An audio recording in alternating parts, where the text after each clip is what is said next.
Chicago Fire Season 14, Episode 3 wastes absolutely no time turning up the heat, both literally and emotionally. From the very start, it's clear this episode isn't just about the flames the team puts out, but the internal fires that threaten to burn Firehouse 51 from within. The story hits that sweet spot where every character feels tested, every decision has consequences, and the future of the department feels more fragile than ever. The tension begins right out of the gate when Chief Dom Pascal is blindsided by a citywide budget cut that hits close to home. Engine 51 is being pulled out of service with barely 2 hours' notice. The news sends shockwaves through the house, and you can feel how much it shakes the crew. Things get even worse when Randall Mooch McColland is suddenly removed from the board, leaving everyone reeling. Pascal does his best to hold the line, giving a heartfelt speech that blends frustration with hard-earned wisdom. He's been through this kind of bureaucratic nightmare before, but even he knows this one cuts deeper. His insistence that the team roll with the punches says a lot about his leadership, calm on the surface, but clearly boiling inside. Meanwhile, Violet McCarmy and Lizzie Novak carry one of the most heartbreaking storylines of the episode.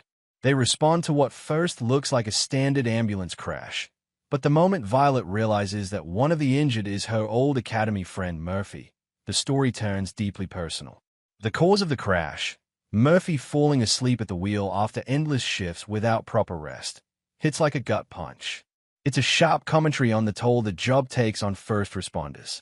Violet's outrage feels justified, and her determination to confront the paramedic field chief, Robinson, shows how strong her moral compass is.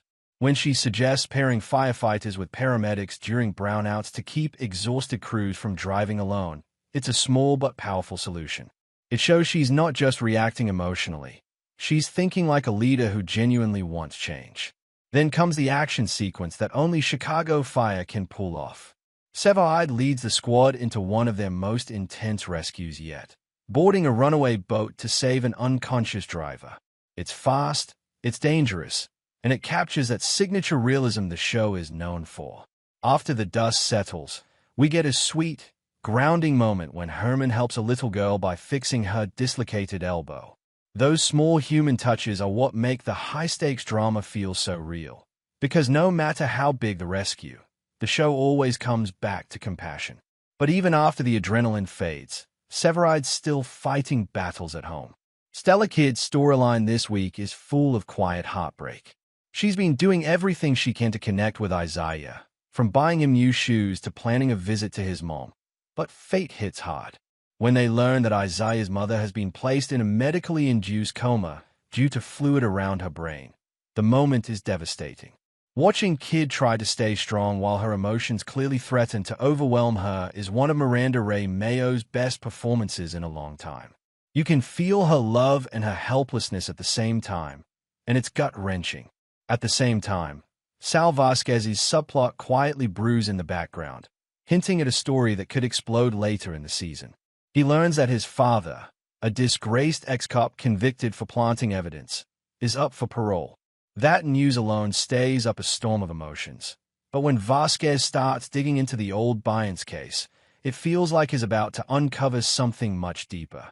Maybe his father wasn't as guilty as everyone believed. It's a slow burn arc that could easily grow into one of the show's most morally complex storylines, and it already adds an interesting layer to Vasquez's character. By the time the credits roll, it's clear that Episode 3 isn't just about firefighting. It's about resilience, loyalty, and how far people are willing to go to protect each other when everything feels unstable.